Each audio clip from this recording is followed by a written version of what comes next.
All right. Good afternoon and welcome everyone to today's webinar. My name is Patrick Sun. I am the Managing Director of the National Operations Center of Excellence. And today our webinar is the first in a webinar series for the Connected Fleet Challenge that's kicking off today. And we have a great group of presenters um, that are going to give you not only just the introduction of what it is and kind of how we got here, but what some work has been done on the deployment side. And so this should be this should be a wonderful webinar where you can learn and understand where some of the kind of leading edge deployments are and just the excitement that's building around all of the connected vehicle activity that we have in our industry. And just to let you know, for those of you that might not know, the National Operations Center of Excellence, or NOCO, we exist to transfer knowledge for the transportation systems management and operations community, the TISMO community. And we do that through the sharing of resources and supporting the community in whichever way we can. So I encourage you to feel free to browse our entire collection of resources in our Knowledge Center on our website. And if you subscribe through our website to our newsletter, you'll also get major announcements, major TISMO developments, and access to information from webinars like this today. A lot of the links that we have are provided for you in the useful links box. It's kind of to the right of your screen in the second box. And so hopefully you'll be able to kind of click through and visit some of the resources we have. For this and every webinar, a recorded version of the webinar along with the presentation slides will be available within 48 hours in the on-demand learning section of our website. If you have a question, we'll do a question and answer session at the end of the webinar.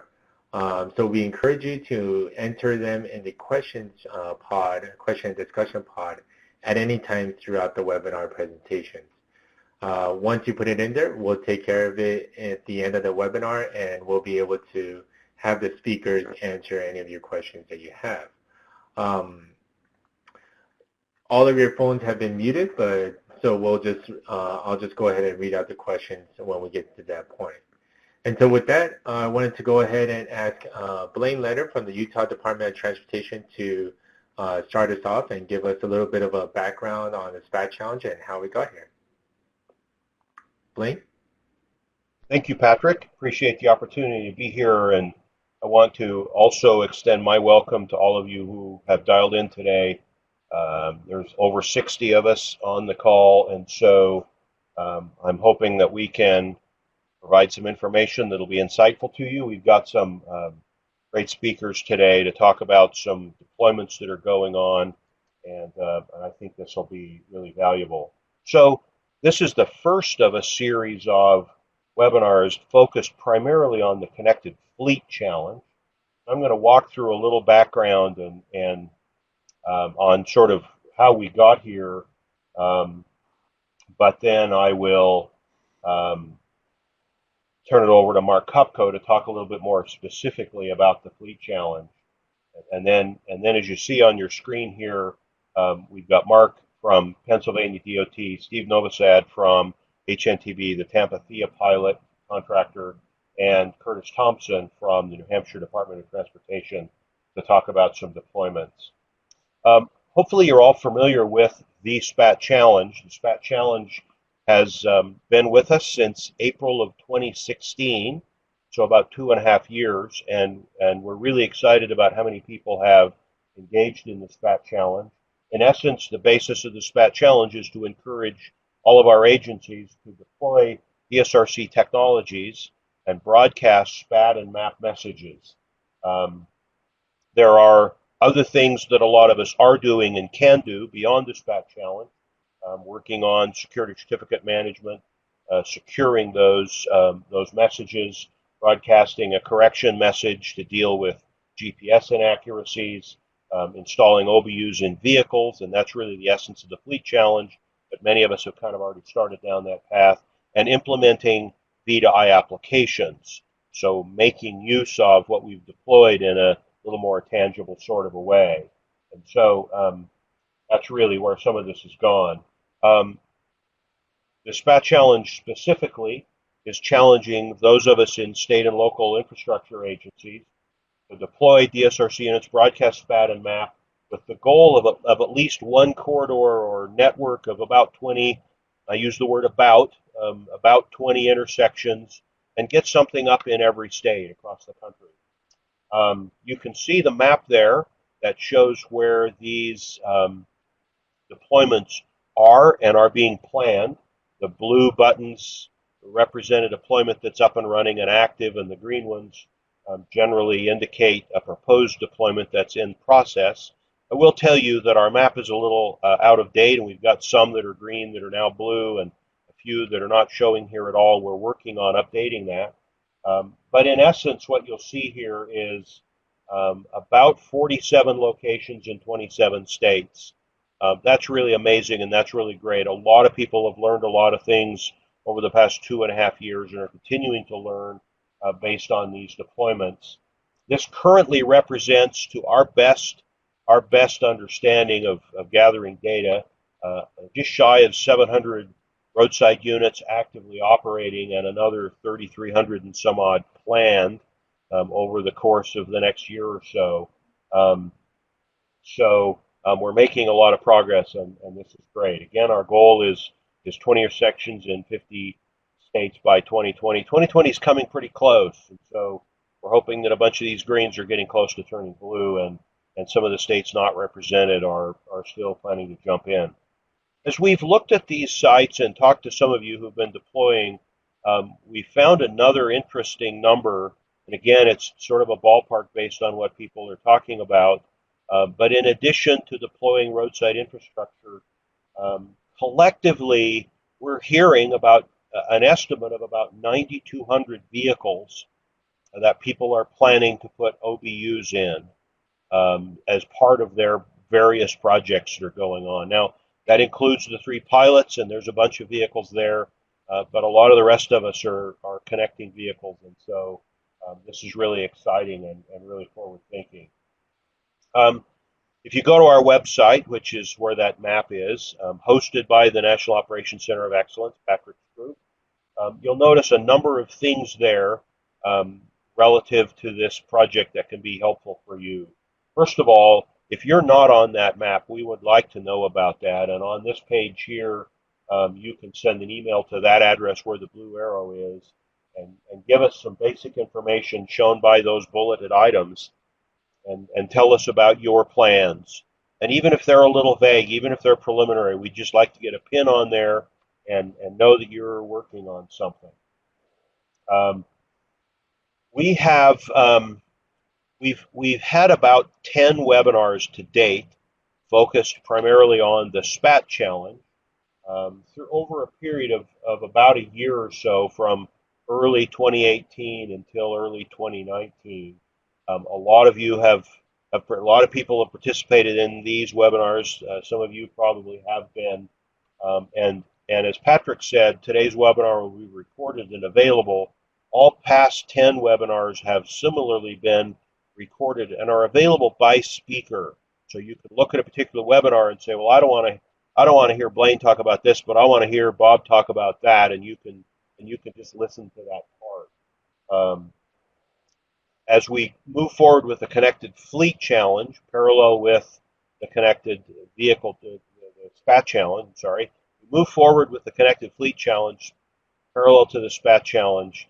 The Fleet Challenge information will be on this same website. We'll eventually get a map up there showing where people are connecting vehicles, and various resources will be available to you.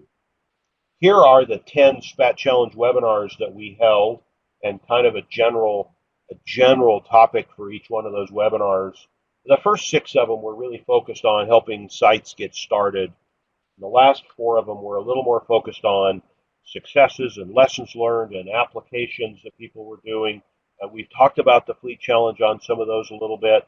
So there's a broad variety of topics there, but those are the webinars. If you want to go back and get some refresher or get some information on some of these topics, that's a good place to go. Looking back at the NOCOE website once again, there are a bunch of resources here on this website, and the top arrow points you to the resources tab, and I'll go there in just a minute. You'll see down below, one of the lessons we've learned is it's great to put RSUs up and broadcast SPaT and map, but we've got to start figuring out how to verify that the data is actually being broadcast appropriately and accurately. And so we've posted a document that we've worked on with the automakers called the SPaT Challenge Verification Document that starts to give you some guidelines about how we ought to verify what we're broadcasting. That's a key step as we move forward. And in our conversations with the automakers, they keep saying, it's great that you're broadcasting this, but we need to know that it's going to get in our car and it's going to be accurate when it gets there. And so you can go on this link and download that verification document. A lot of people have. And what we would really like to have back from you once you've done that and done some work with it, we'd like some feedback from all of you about what you've learned about the verification process and how that's worked for you. And so we would like to modify this document based on that feedback. So please get back to us and give us some input about that. At the very bottom of this page, you'll see the arrow which tells you how to register for these webinars. Maybe that's a moot point because everybody on the webinar has registered already. But that's how you can get your colleagues up and connected with us. Here is the resource page on the website, and you'll see there are a bunch of documents there, and we're continuing to try to work on more documents. As we develop documents specifically focused on connecting vehicles into the system, we'll continue to post those kind of documents up here so we can share lessons learned with each other. We continue to request information from you. We're all learning in this together, and so as you work on the SPaT challenge and then the fleet challenge, if you come across or develop documents, reports that you think would be helpful for others, please share them back to us so we can get them on the website. We're interested to know information about your operational sites and updates. So please be generous back with us and help us to make this work well for everybody. We're really looking forward to today's webinar and the topics of discussion. I'll tell you that we have 2 more planned like this one, focused primarily on the fleet challenge. The next one will be on November 21st at 2 o'clock Eastern. And the one after that will be right after the first of the year on January 9th at 2 o'clock Eastern. And so as we develop those agendas, we'll get more information out there, but you can go to this link and register for those. Again, the topics will be a little bit of update on the SPaT challenge and some progress there, but a lot of focus on connecting vehicles, connecting our fleets, and how to do that. So that will be the plan here. So that's kind of my overview of background. And with that, we will move ahead now, I think, and I'm not going to do Q&A here at this point. So Patrick will connect back, and we'll get Mark Kopko up on the line with us. And Mark will talk a little bit about the fleet challenge for a few minutes, and then talk to us about the deployments they've been doing in Pennsylvania. Pennsylvania has been very involved in these efforts for a number of years. They have some real expertise there, both in the department and at the university at Carnegie Mellon, and have really done some great work. So we'll hear back from Mark about that, and then we'll move on and hear some information from Steve Novosad about the Thea pilot in Tampa that we all are well aware of, but would like to hear some details about, and then Curtis Thompson at the New Hampshire DOT. So, Mark, take it away.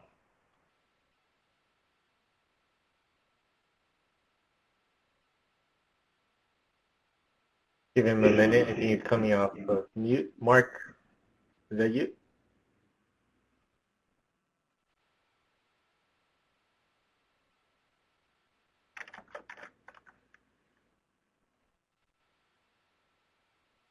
Sorry, folks. Hang with us for just another minute or two. We are just making sure that Mark's microphone is connected. And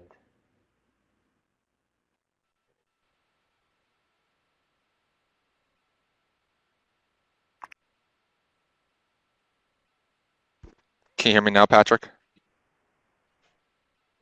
yes, All there we right. go. All right. Perfect. Right. Good morning, good afternoon, everyone, depending on where you're at in the country. To start off here, I'll be discussing the Connected Fleet Challenge. Blaine touched on this and hinted at it. So what the Connected Fleet Challenge is, it's to build off of the SPaT Challenge. So the core foundation of it is to encourage infrastructure owner operators that have already responded and completed the SPaT challenge to move on to the next phase and equip at least one light duty and at least one heavy duty vehicle with an onboard unit, a 5.9 gigahertz DSRC onboard unit by 2021. With this, then you'd be looking at that onboard unit doing some basic function, broadcasting out the basic safety message to a roadside unit, and receiving the SPaT and map message back and any other data messages that could be coming out of that infrastructure.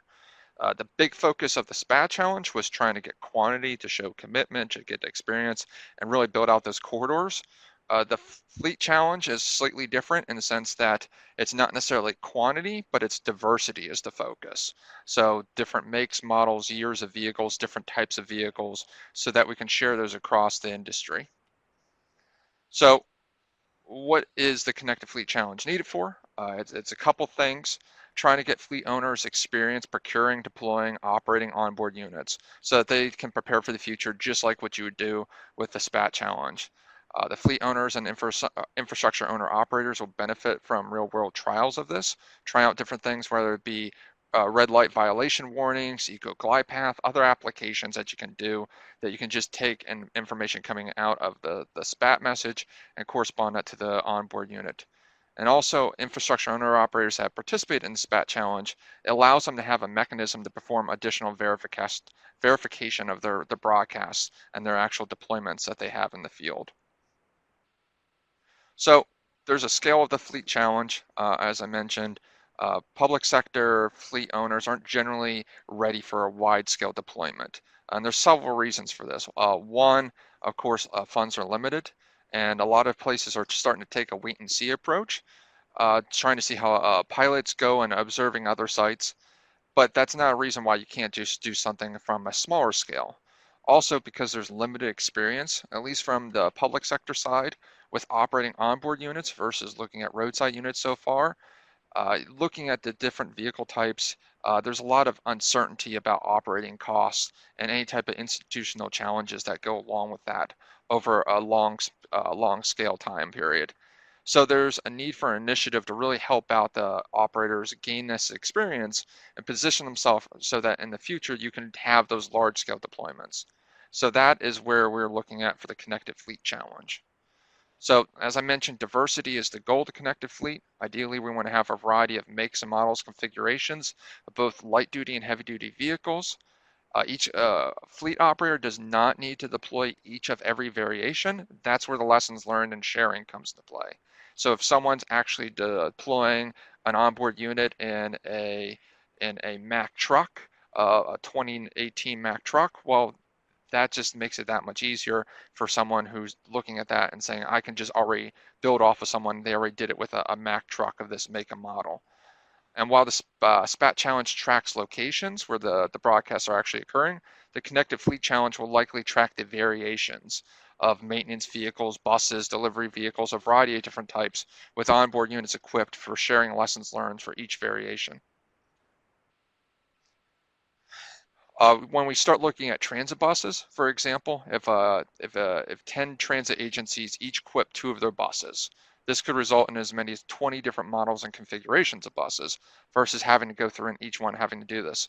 And then as we go through and tracking things on the website and through all the resources that we'll have there, we can document the lessons learned, the costs, installation experiences, anything that can be reported or tracked along with these deployments. To the industry, of course, this will still represent a substantial portion of different types of vehicles on the road. So we won't necessarily have the quantity once again, but we can say this makes it easier for a mass deployment when you start to figure out, I already know how to do it for this make and model because someone else has done it. It gets that much easier to do a deployment. Additionally, if several school bus fleets participate, this could result in understanding of institutional and legal steps required to equip school buses onboard units, an area where a lot of people have hesitation when starting looking at technology. So the target goals of the Fleet Challenge, once again, are to equip at least 2 of your fleet vehicles, 1 heavy duty, 1 light duty, to support the challenge.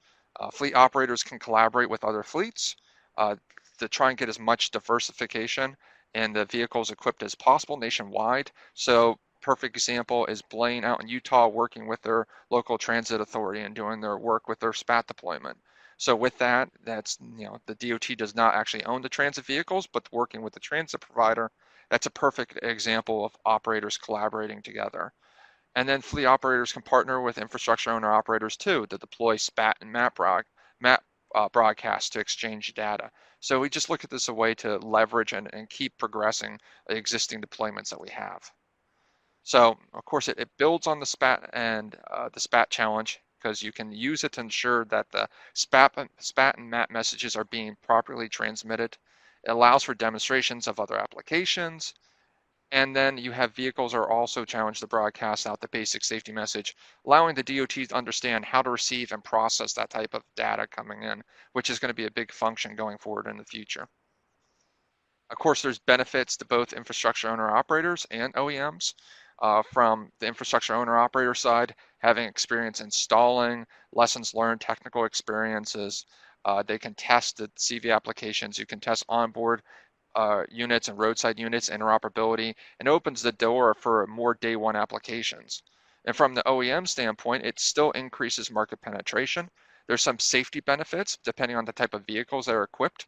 For example, if we're equipping snow plows or truck mounted attenuators, crash trucks or paint trucks, these are vehicles that are on the roadway right now that there's some intrinsic safety benefits of knowing where they're at. So that would be appealing to an OEM, just so that if you put it into a vehicle, at least someone driving that vehicle can know that there's some sort of operation up ahead. It can also help out with developing aftermarket devices, and it continues to show support for the GSRC deployments. One of the things we also wanted to make sure is that the beauty of the SPaT challenge was that it was a simplistic approach. It was pretty easy to understand. You could do a simple elevator speech and it could across the reason why you wanted to do this. Well, it could be the same here for the SPaT or for the Connected Fleet Challenge. You can't have vehicle to infrastructure without the vehicle. So as public sectors, we're working really hard right now on the I side of it. Now we're starting to say, okay, let's step back and also look at what we need to do to get the V side of it until we actually start to see more of a market penetration and more of a mass deployment from the OEM standpoint. It also allows for more and more pilot deployments popping up. Connected fleets is just a fraction of the current size right now. We have far more infrastructure equipped than we do fleets. And unlike the SPaT challenge, that's focused predominantly on DOTs and municipalities that own traffic signals, the Connected Fleet Challenge is opened up to more than just DOTs. From a logistics standpoint, partnerships between fleet operators and OEMs operating a SPaT challenge broadcast make sense. The fleet operators will equip the vehicles, and then they can work with the infrastructure owner operators to test and verify receipt of messages to make sure you have that proper communication between infrastructure. And infrastructure owner operators can partner and test and verify everything's properly being broadcast, and they can then, and of course, ingest the basic safety message and everything that goes along with that. And as I mentioned, this is more than just DOTs. You can start to get into maintenance fleets, taxi fleets, transit fleets, emergency responders. You can start open this up to tolling authorities that don't have traffic signals, but it would make sense for them to start looking at other applications that can tie into their day-to-day operations with this challenge. So just similar to the SPaT challenge, there is a connected fleet page on the National Operations Center of Excellence website. So this is the homepage for it, provides some general information. You have an ability there, you'll see on the side, where you can add your fleet to the map. So there's some general information that we ask. Some is required, some is optional, but basic information of contact and information on actual deployments. Does it tie back into a SPaT deployment? Eventually, we will have a website map. Blaine mentioned this, it's not live yet, but you'll have the ability to filter. So you can see you can filter by agency type, vehicle type, applications, makes and models, and you can do multiple filters on top of that. So you can do a couple of those all at once. You could really dive down to find out something that is applicable. Because as we mentioned at the start, since diversity is the key, you want to make sure that you don't have to equip all your vehicles. So you can easily find something through this resource site to line up with what you actually have within your fleet. So you can go and see if someone has a particular make or model or particular type of application that they've deployed. And of course, just like the SPaT challenge, we will have a resource section. We're already starting to pull together some resources here now. You'll actually have some resources from some of the speakers there to come up. So information's right there, readily available right now. And finally, just like this SPaT challenge, we need information. That's the biggest thing. It's a collective effort here. So any type of sample documentation you can provide for agencies to use, we would love to have that. Let us know, whether it be bid documents, cost information, lessons learned, or just general technical resources. We can put it on the site. Let that be available to other people to share. And then, of course, we have it open right now. Please share any type of fleets that you're getting ready to equip or have equipped, so we can start putting on the map. We can start documenting things and now allow people then to actually use that resource to find the actual activities happening around the country. And with that, that's a quick overview of the Connected Fleet Challenge. We'll now be moving into more examples of actual testings that are occurring right now with onboard unit installations. So we wanted to just talk about Pennsylvania and what we're doing right now. As Blaine mentioned, we have a strong relationship with Carnegie Mellon University, and we were able to leverage that a lot for our early deployments. But as we start to move down the path, we realized that you can't just rely on an academic institution to always show up and be there readily available when you have to do any type of testing or any type of verification. So that's where we said to ourselves that from a PennDOT standpoint is, well, we need to equip a vehicle. We want to make sure that we comply with the SPaT or with the Connected Fleet Challenge. So how do we start to build into that? And that's where we're at right now. We're still in the early phases of what we're doing, but we've already started to develop some lessons learned. So our focus, we wanted to tie it into a existing SPaT deployment that we have. So this is a SPaT deployment that occurs in Harrisburg around our capital. So we have 8 signalized intersections right now broadcasting out. We chose to use one of our fleet vehicles. It is a Nissan Rogue, a 2018 Nissan Rogue is what we're going to be equipping and using. And right now, when we did our initial SPaT deployment, the way we did verification is we basically rigged up a spare roadside unit to function as an onboard unit. And that's what we use to actually verify message packages. But that's not exactly one-to-one the same as an onboard unit. You don't have 2-foot long omnidirectional antennas associated with an onboard unit when you're driving around. So we started to notice that by doing that approach, we were getting message sets different than what we would with a traditional onboard unit. So that's why we started moving towards the direction of, okay, let's start equipping our own fleet. So we already came into some challenge when we did our initial procurements. The big one is, unlike RSUs where you have the 4.1 guidance that you could use as a foundation, nothing was developed for onboard units from the feds. So with that, that's where we said, okay, let's start looking at other DOTs, other activities, the pilot deployments, trying to pull the stuff together to try and piecemeal together our own type of procurement document. And then this also tied back into that because we never did it before. How do you start dealing with something that's never been an approved products before? Trying to get more of experimental exemptions. So we took an approach of using existing IT contracts. So we have some open-end IT contracts that we were able to leverage. There's some limitations to that. You can only buy in low volumes and low costs, less than $2,000 per unit, but that's perfect for initial test, initial deployment, where you're only doing 1 or 2 vehicles. So we used the specifications from other states and cut sheets, and that's what we did going forward. But ultimately, we want to develop specifications in our own standards procurement documents. The other thing that we noticed once we started going through the procurement of onboard units, we tried to buy a couple from a variety of manufacturers, and we noticed that not all onboard units were made the same, and when you get one, it could be completely different than another. And unfortunately, we found out that there are some build quality concerns. So we actually had to send some onboard units back. We had devices that could not accept SSH login credentials. We had ones where once logged in, the enable password would not work, so we could adjust the configuration. One of the onboard units, the actual factory reset button, it was not actually physically connected to the circuit board. It was just in there, no one connected it, so we couldn't actually reset it. We also, when we were going through this, one of the onboard units, we found out the antenna was basically held in place with what appeared to be just hot glue. Screws were nearly stripped. So it's one of those things where I think you're going to start to encounter that as you start going down this path, that you have to verify each and every onboard unit that you receive, that it meets the quality of what you're expecting. So that's not something that we were expecting when we went down this route. We figured you would hit some hiccups, but from only purchasing a handful here from a variety of manufacturers, we didn't think we'd be hitting that many bullet points of build quality concerns.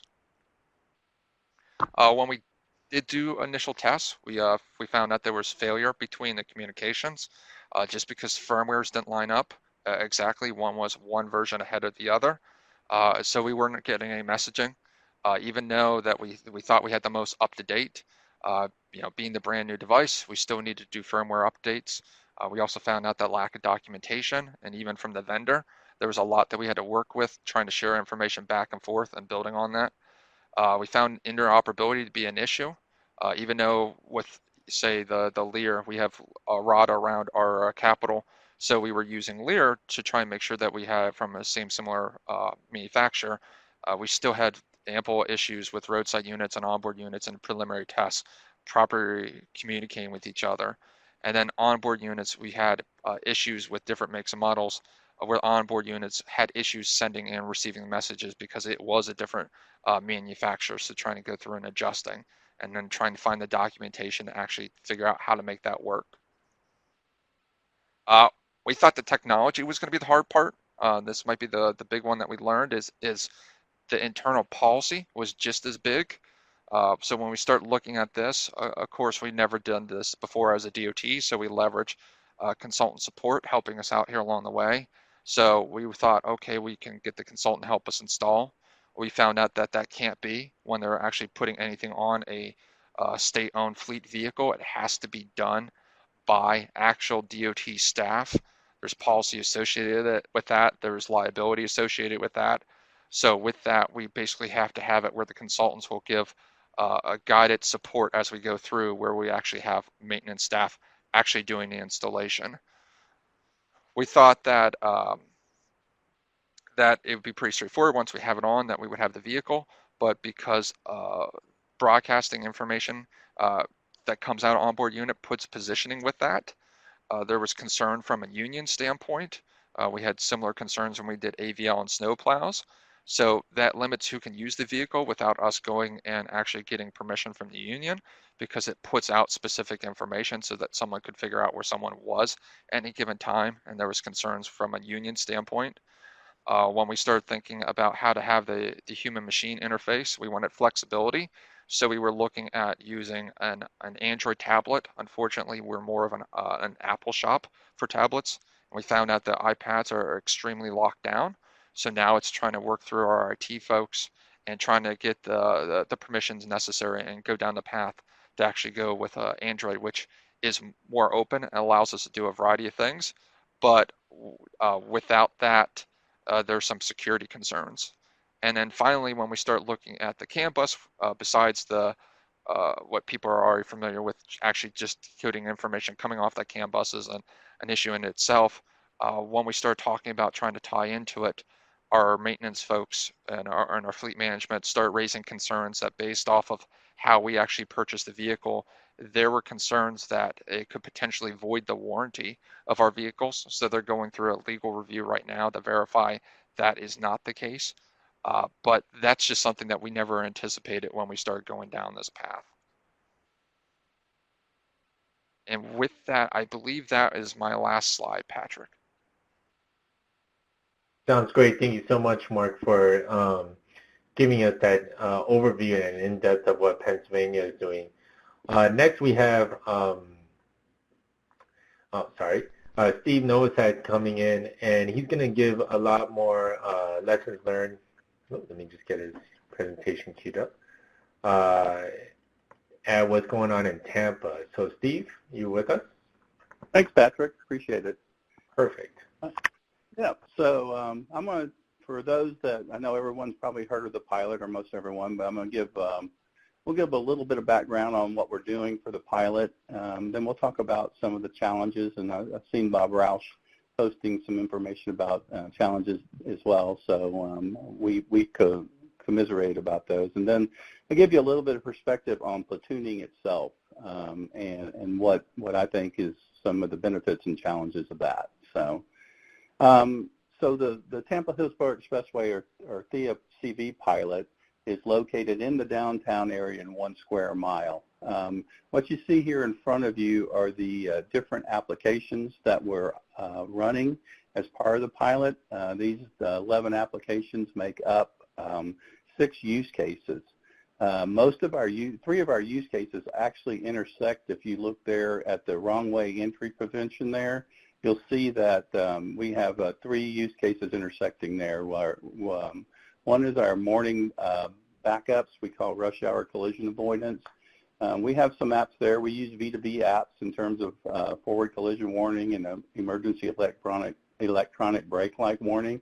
We also have a app we developed, as you see the purple curve up there, that's called into-ramp deceleration, which gives speed advisories to folks as they're approaching the back of the queue of the reversible express lane there. THIA operates this reversible express lane, and so in the morning you have about 8,000 people coming in, and so that queue can actually back up to about a mile or so, and we just try to provide some guidance to people of, hey, you're coming up on the queue, so you need to slow down, and just give them an advisory speed. The wrong way detection entry is another use case. What we do there is people will actually turn into the expressway going the wrong way. We witness it almost every time we're there. So what we do is we're using some traditional ITS devices to help us with that. So we have a radar that detects the entry, but we're also using the map and SPaT for the vehicles. So as the vehicle actually turns into the expressway the wrong way, it would be turning into revocable lanes. So these lanes would be revoked. It's a bit in the map itself. And so that as they turn in there, they realize they're going the wrong way, the OBU does. And so the app warns the driver that, hey, you're entering the wrong way area. And then if they continue up, we use the radar to say, hey, you're really going the wrong way now. Another app we have is this pedestrian safety at the courthouse. We have, especially on Mondays and Tuesdays, you have 400 or 500 people going to jury duty into an unsignalized crosswalk from a parking garage on one side to the courthouse on the other. We're using LiDAR to track pedestrian movements. Each one of the pedestrian movements is then turned into a personal safety message that's sent to our RSU that's mounted there, and then that broadcasts the PSM out. And the vehicles that are approaching that receive those PSMs and then do basically a collision avoidance, kind of think of it as an intersection movement assist, where it determines if the pedestrian in the car has a potential collision, and it warns the driver that they need to brake or stop. The blue areas is basically our transit signal priority corridor. So we're doing transit signal priority through there. As the bus approaches the intersection, it's always requesting priority. The RSU receives that, contacts the central office, the transit facility, and determines if the bus is behind schedule. If it's behind schedule, we grant priority. What that means is if the light's green, we extend it. If the light's red, we just ask it to cycle through the light as fast as possible. We don't ask the controller, or don't tell the controller to preempt. That's totally different. If the bus is not behind schedule, then nothing happens and the driver just continues on. We're also doing stuff with streetcars. As you see along the green area there, we have about these 40,000-pound historic streetcars made out of metal that run on rails, just like regular railroad track, and people will actually not see them and turn right in front of them. So we're using the app Vehicle Turning Right in Front of Transit Vehicle to not only warn the streetcar driver of a potential collision, but also the driver of the car that they're about to hit a streetcar. And then we have what we're calling traffic management or traffic progression. That's the blue area coming down from top to bottom. What we're doing there is we're using the University of Arizona Larry Head's MIT software to do some ability to do some, if you will, green wave, or we look at queues and we try to move queues of cars through that corridor without having them to really slow down.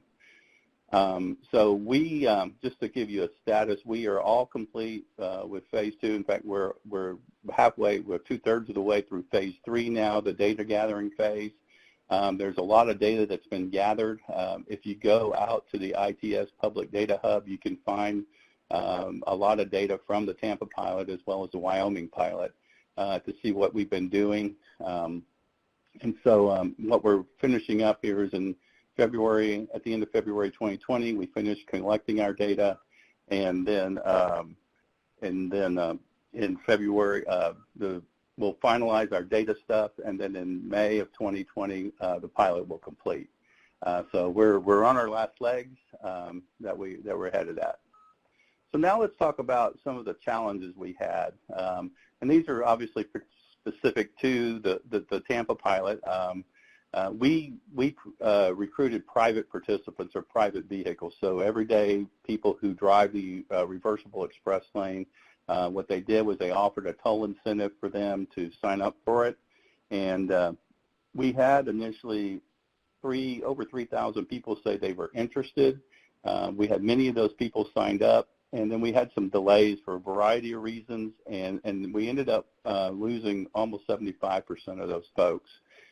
Today we have about 900 deployed, and our goal was 1,600. So we did peak out at almost 1,100, but for a variety of reasons, either people moving out of the area, they didn't want to participate anymore, or whatever, we've had a drop off in that. The installations, if you're going to do a large installation, my recommendation is you find somebody and you make it their responsibility.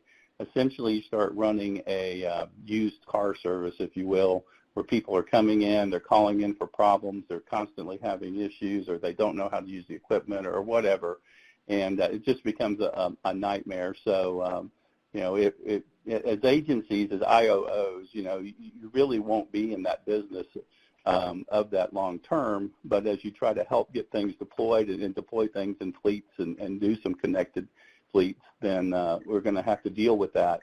So my challenge is, or my recommendation is, to very carefully plan your installs. Security, I want to spend a little bit of time on this. The security credential management system, ultimately what happened is all 3 pilots are using a private SCMS. To me, this is one of the critical pieces for anybody that's going to be doing a connected fleet challenge.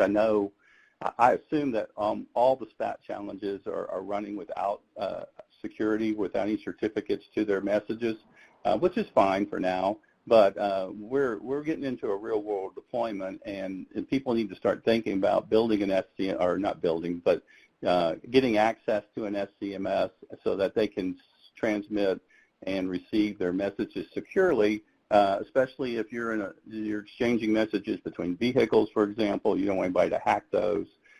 So SCMS and security are going to be a really big problem, or big deal to complete.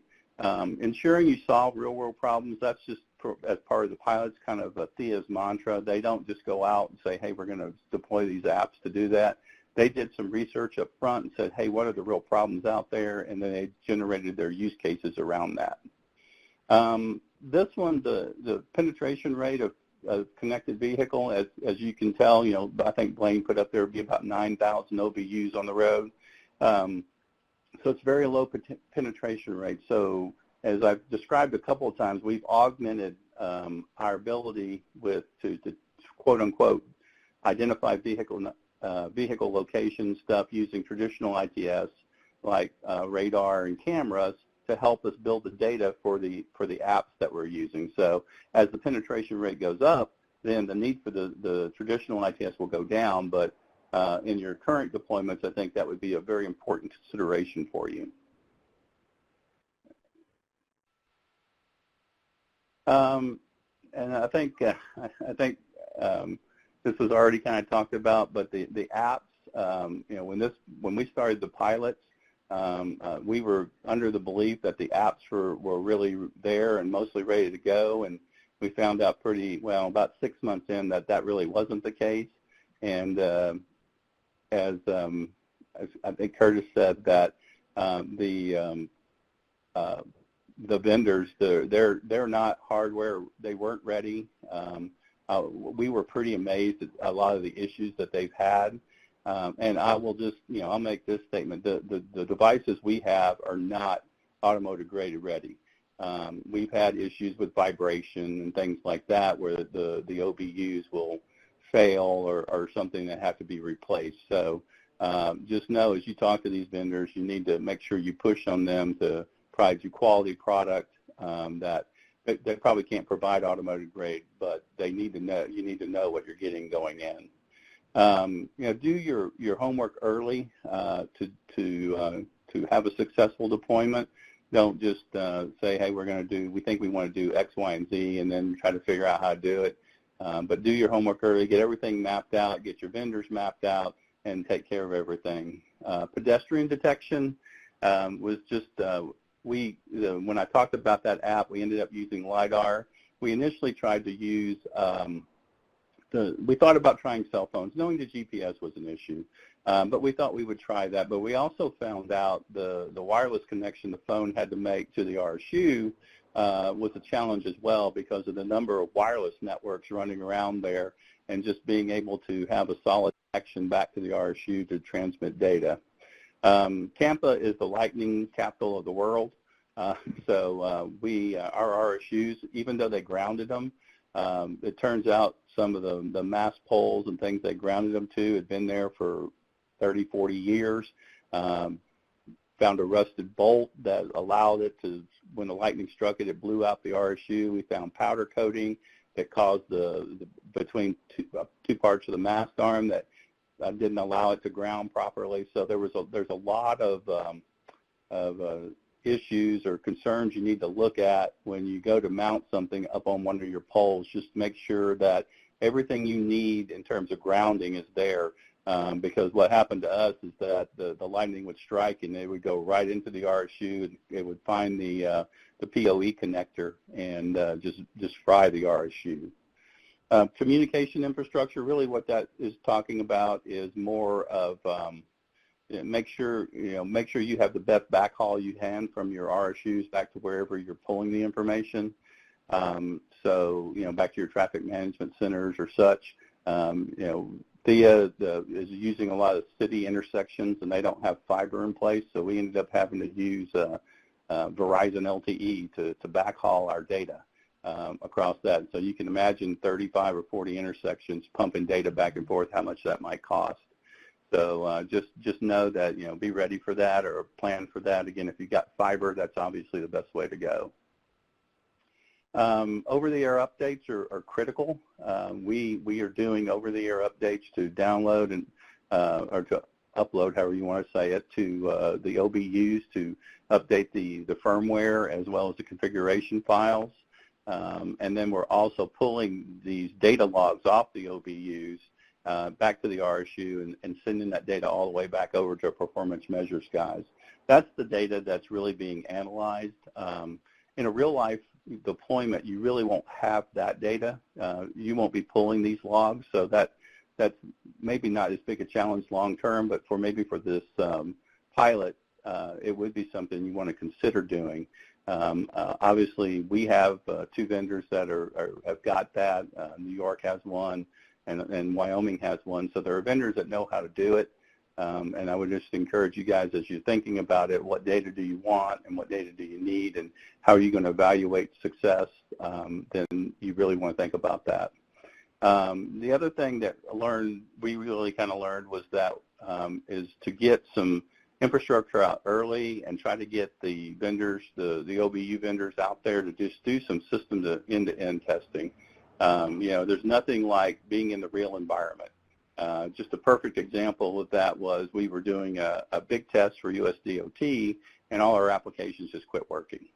And it turned out there was we were getting interference from a ham-wham radio operator on one of our channels, and he was just broadcasting over all our messages, and so we couldn't get anything out.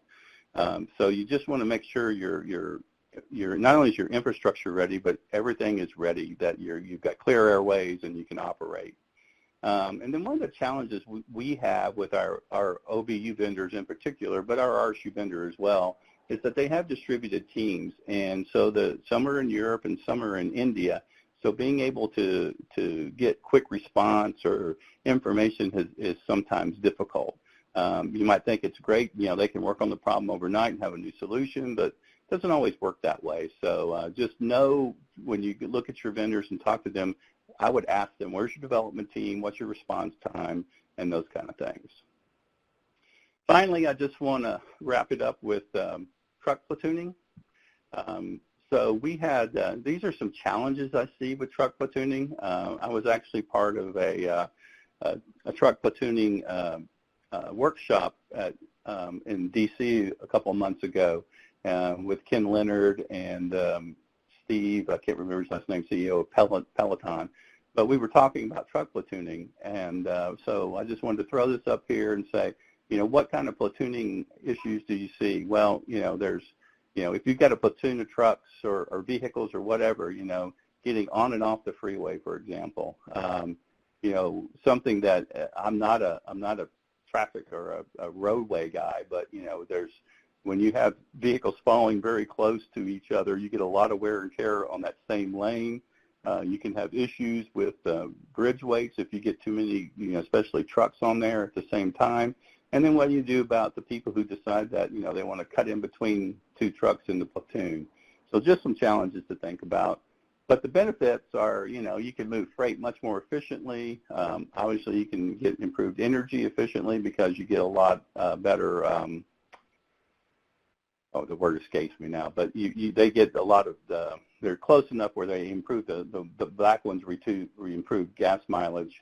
You can reduce costs, and then you get improved safety.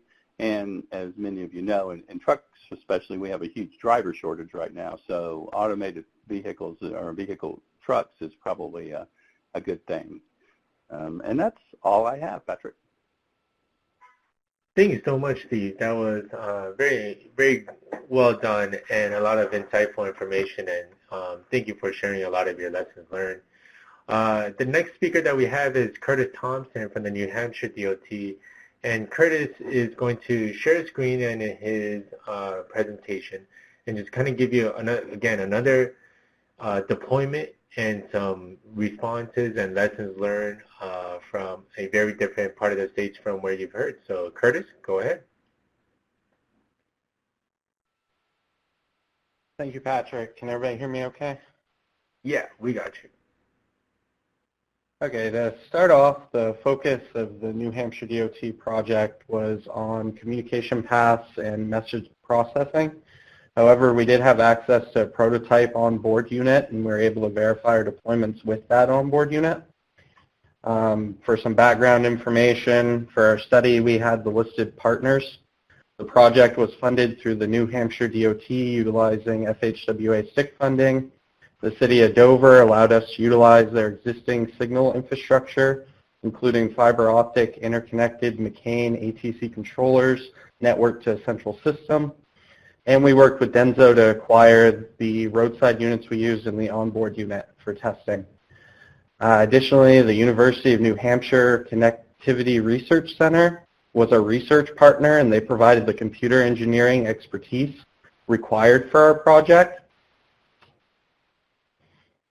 We set the listed objectives for the project. As we had limited funding, our goal was to test something novel rather than focusing on mass deployment. In our discussions with the CRC, we decided to pursue a field evaluation of DSRC technology compared to what is currently possible with cellular communications. We hope to answer some questions surrounding the DSRC versus cellular debate and determine the feasibility of a simple open source cellular option.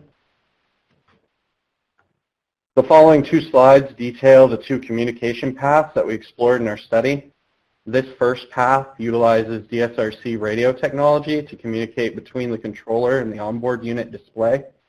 In this configuration, the V2I hub is taking the SPaT and MAP data messages, converting the messages to J2735, and then passing it to the RSU to be broadcast. The Denso RSU also has the capability of converting the messages, and we tested and confirmed the functionality in this RSU. This next slide is the novel part of our project, where it details our communication path utilizing the existing cellular network. The CRC configured a basic SQL server to store the J2735 messages from the VDI hub, and the server could be accessed in the field through a cellular internet connection. We were fortunate that the CRC had the availability and resources to fully bench test both communication paths before deploying in the field. We ran into a number of compatibility issues between the earlier versions of the VDI hub and the Denso RSU, where the Denso RSU had a rather strict definition of how the J2735 messages should be formatted. Once diagnosed in the CRC, we coordinated with Leidos to update the V2I hub and work through the issues we were observing. The lab testing also gave the CRC time to develop and test the cellular communication path in a controlled environment before deploying to the City of Dover's private traffic network. The CRC performed testing in the lab to explore the functionality of the equipment and establish a baseline for what to expect in the field. Based on the average file sizes, the VDI hub is transferring roughly 11 kilobytes per second to the RSU or server. In the RSU configuration, this isn't an issue, as each RSU would be acting independently with its own VDI hub. However, in the cellular server configuration, this could add up to significant continuous network traffic. Once we were complete with the bench testing, we deployed the equipment in Dover and began field testing. Interestingly, we found that the RSU performed better in the field than in the lab environment. This may be due to the poor GPS connection in the CRC, or the DRSC might have been interfering with itself within an enclosed environment. Unfortunately, we didn't have the budget to explore this inconsistency further. We also measured the maximum range that we could receive the SPaT message using our onboard unit and determined that the average maximum range was around 800 feet. We also tested the LTE communication path and found that the latency in the field was also lower than the lab testing. Overall, we were impressed by the performance of the cellular path, as we were expecting much larger latencies over the existing 4G LTE cellular network.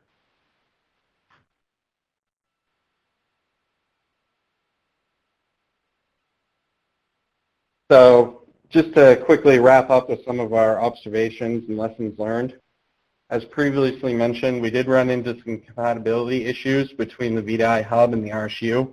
This should be expected, as anytime new software is introduced to an environment, there's always going to be issues between how one device looks at a message versus the other. We were able to successfully diagnose all the issues, and the current version of the VDI hub that's available incorporates the updates. We found in the field that the DSRC maximum range was around 800 feet, which may or may not be adequate for all applications.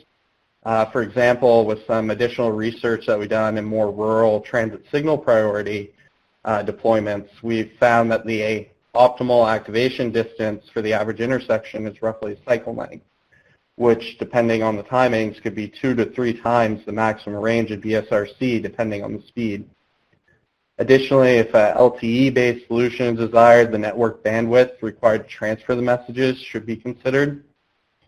Overall, we actually didn't have very many complications with our prototype onboard unit.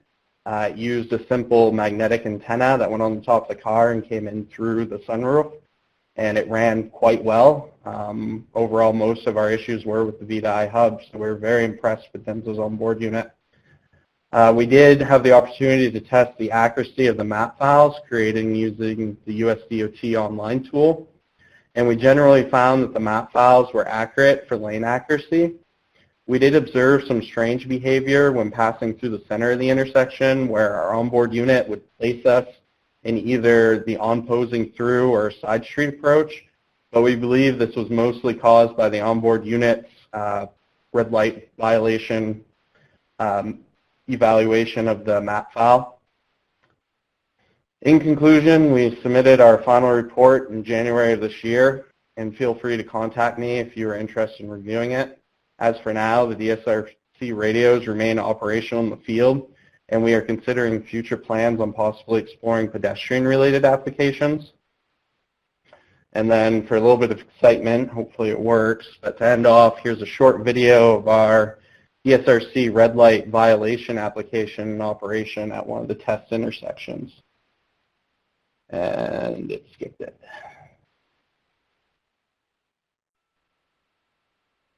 There we go.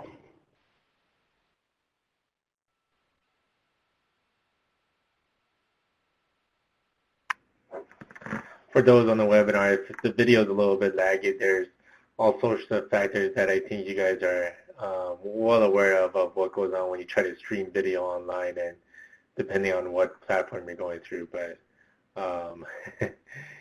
you got to appreciate Curtis for bringing that into our presentation. Thank you so much, Curtis. No problem, and that's all I had. So, excellent. We have heard from some great speakers. I wanted to just let everyone know that Mark had to drop off for another meeting, and so he won't be available to answer questions about what is going on specifically in PennDOT. Blaine is well aware and one of the early champions for the Fleet Challenge, so if anyone has any of those questions, I'm pretty sure Blaine can answer it. So we've had a very active question and discussion pod. I think some of them are more notes and discussions that were going on, which is excellent, and we'd love to see that. So first, I wanted to absolutely thank our speakers, and I'm going to try and go through at least, I see there's a few other questions kind of coming in, and we'll see if we can have our speakers chime in. I'm going to breeze through some of the comments and the discussion that was going on first, and then stop at any of the particular questions that were asked. So there were some good constructive kind of notes about from Bob Roush on what the next set of webinars could focus on, specifically operations management, data collection, maybe even edge computing. And then there was a little bit of a discussion on the chat box as it relates to from Barry making sure that we understand and agree as a community on the data and security just as we start to scale up into larger deployments. In addition, Barry, you made a welcome comment. We'll reach out to our Canadian colleagues, and if you can kind of help start that off. I think we've been getting soft touches from them, but it'd be great to engage them a little bit more further, and we could work with our industry partners on how the best way we can support them too. There's a few more comments specifically on lessons learned that Bob was sharing. Make sure that for fleet vehicles you're looking at, you understand how to deal with over-the-air firmware updates and tuning of applications and kind of what that means. There is something specific where you can go through going through the CAN bus is a little bit of an interesting learning experience, and there is a passive CAN bus interface that you can possibly use in your vehicles that will alleviate some of the legal or other concerns you have. And then, as always, I will plug any reminder to license with the SEC, your OBUs, as you go through these. And then the comments and the discussion started to change a little bit more into understanding some of the interference. And so, Diederik, I hope I didn't mispronounce your name too much, mentioned about using a spectrum analyzer to also verify OBU operation and determine kind of the health monitoring, or making sure devices might have some automated health monitoring. And there's also sniffers that can be used. There was one question specifically, Steve, that I think you might be able to address. Has the ham radio interference experience exposed a weakness in the DSRC spectrum and modulation scheme? Is this being addressed? Sure, Patrick. So no, I don't think it's a weakness. So the ham WAM is actually a secondary user in the 5.9 spectrum, and they are required to vacate the spectrum when there is a DSRC or a safety application deployment. The gentleman we were dealing with, the company we were dealing with, was a little bit challenging, and it took some action, but no official action, but it took the threat of official action to get him off the spectrum. So I don't see that as a weakness, and really it's just a matter of, I saw Bob say something about the 3M sniffer. That's what we're using. We have one of those, and so now we just periodically sniff our channels just to make sure there's nobody on there that's not supposed to be. So that would be another thing to consider if you have access to something like that, to just once a month or something, to go and look at your channels and just make sure you're only seeing DSRC traffic. Yeah, thank you, Steve. That really does highlight when we start thinking about this on scale as a community, in different areas where you are, that's another part of the process that's going to need to be integrated into perhaps DOT operations, perhaps contracted out, but some way or another, we as a community are going to have to address it. And Blaine, I wanted to kind of bring you into this next question as it relates to the range of the DSRC units, 800 feet, that Curtis had mentioned, what he experienced in New Hampshire. And you've been deployed for a while, and kind of what's your range that you've had, as this question kind of comes up a lot, and the follow-up on kind of the interference, if you've had any interference in Utah at least. Oh, thank you, Patrick. We have not experienced any interference issues that I'm aware of. From a range issue, that the nominal kind of minimum range of a DSRC RSU unit is stated to be 300 meters.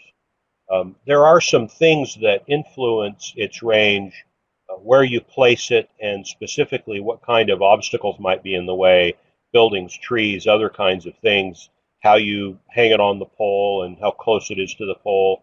But in general, we haven't experienced any real challenges with range.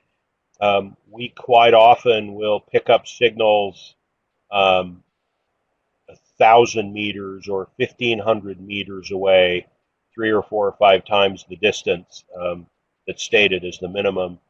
We have 2 or 3 instances where we've specifically picked up vehicles that are 4 to 5 miles away, and so, or picked up a signal from an RSU.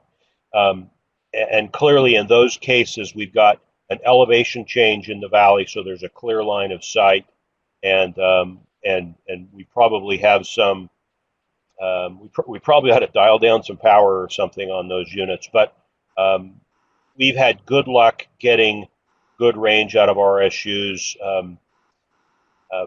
to the next intersection down or beyond, except when, as I said, we've got a tree that overhangs in an area or some kind of a building. Now, we don't have the kind of high-rise infrastructure that, say, you do in New York City or Chicago or some of the larger cities, and we're not deployed specifically in a downtown area yet. We've got about 127 RSUs out there running. but they have a tendency to be on arterials where we don't have a lot of tall buildings near the corridor. But our range has been good, and we've rarely found a problem exceeding the 300 to 400 meter limit. Yeah, and Curtis made a note in the chat box that he was working with prototype RSUs and OBUs, so that could have played a factor in the range. And I guess, Steve, if I can also ask you, can you comment a little bit on the range that your units have been just being able to kind of transmit and see how far they've been getting, or what you've had in your experience with the Tampa pilot? Yeah, sure. So we've had, in terms of all our units have been, met the spec of at least 300 meters. I mean, that's the spec for them, is that they should be able to be messages in 300 meters and in a diameter around or radius around the RSU and the OBUs for that matter.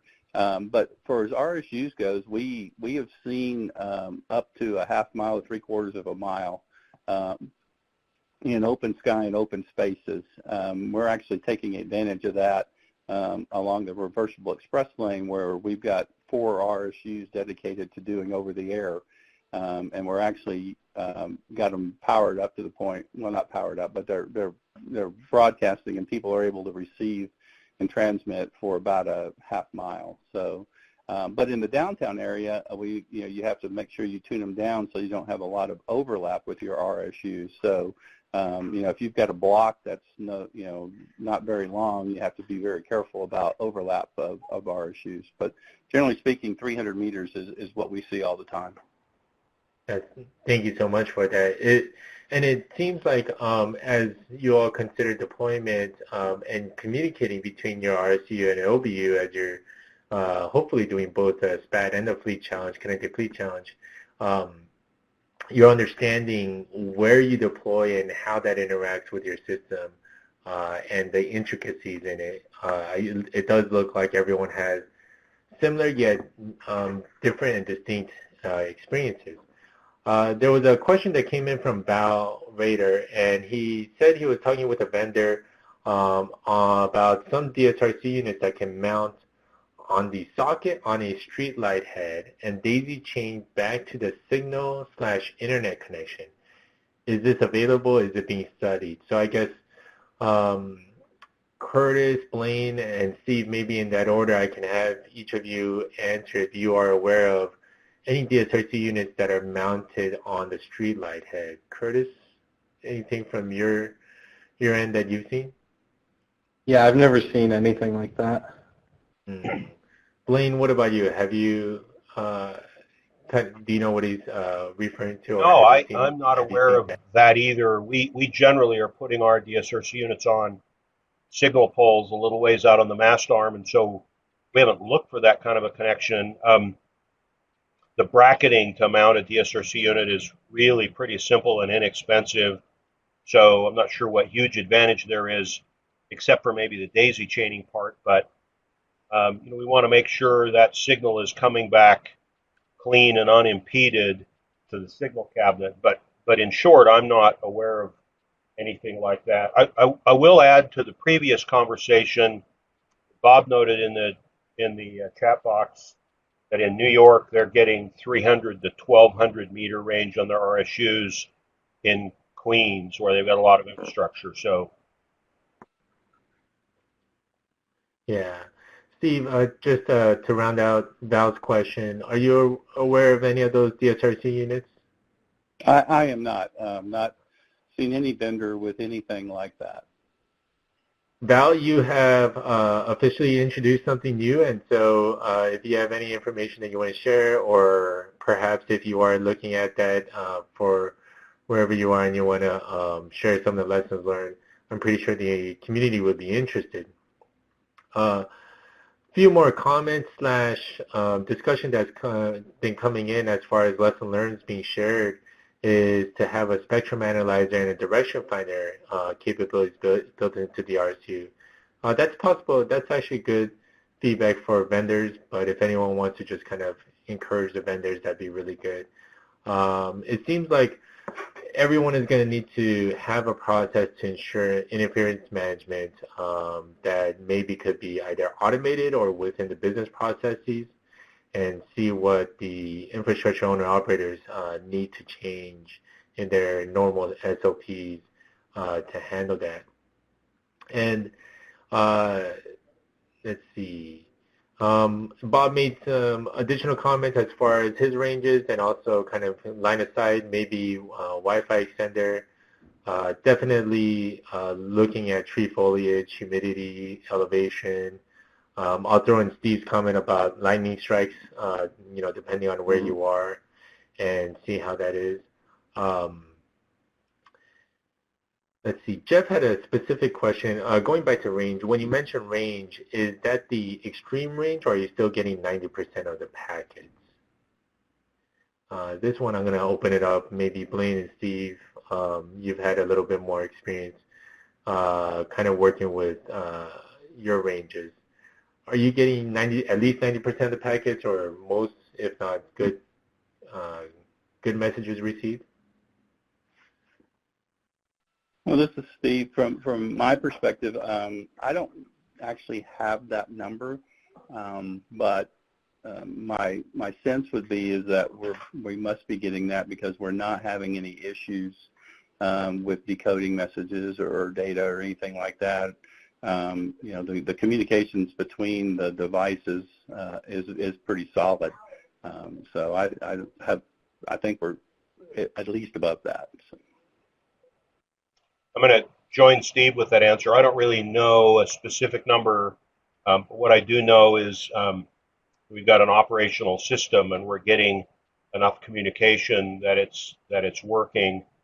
But I don't have the data in front of me to tell you whether it's 90% or plus or minus that number. Sorry.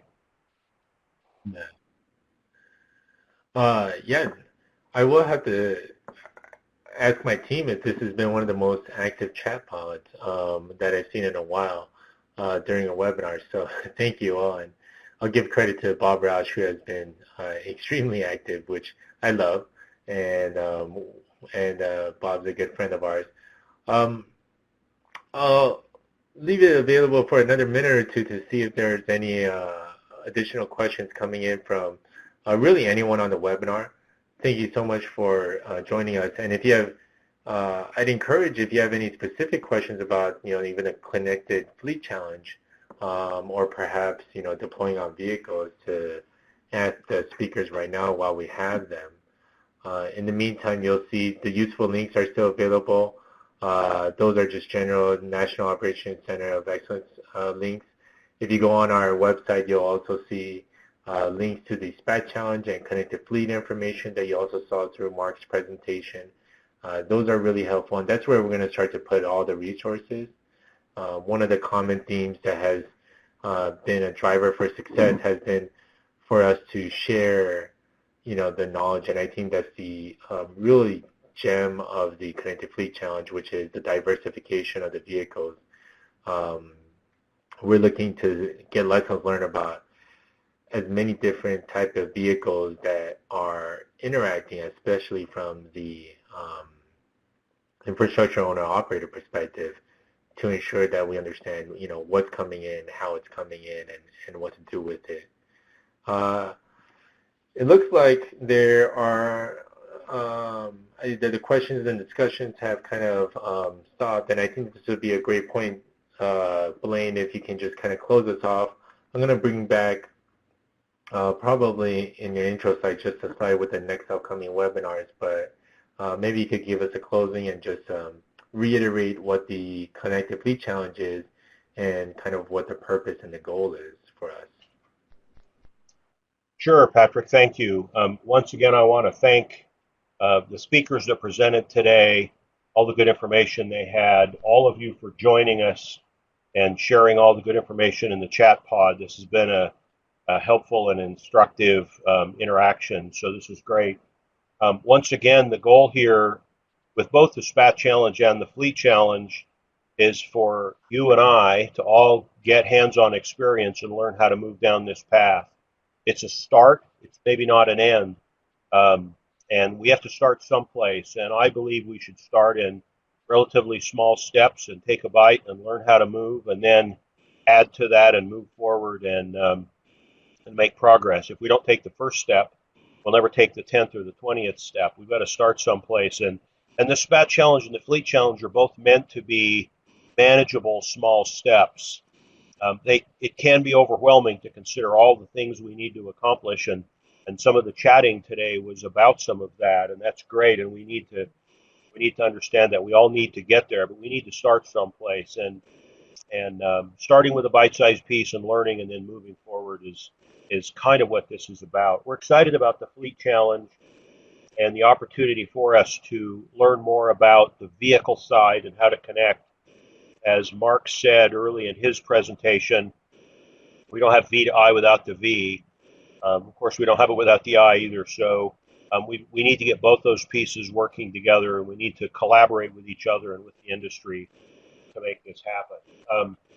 So thanks for being involved, and thanks for your interest. And I hope everybody learned something from this and has a takeaway to go out and do some things and to report back to us what you're doing. We'd love to have some of you present on the webinars in the future as well. We've got the slide back up showing that November 21st webinar number 2, and the January 9th webinar number 3. One of those links was wrong. I don't know if it's still wrong, but maybe it's correct now. But those links will take you to the registration. We look forward to having you all back, and some of your colleagues that aren't with us today to join in as well.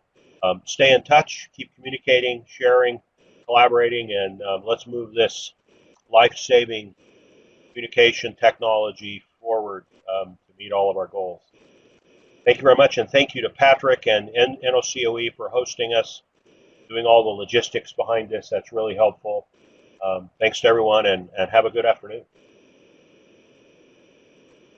Thank you, everyone. Bye.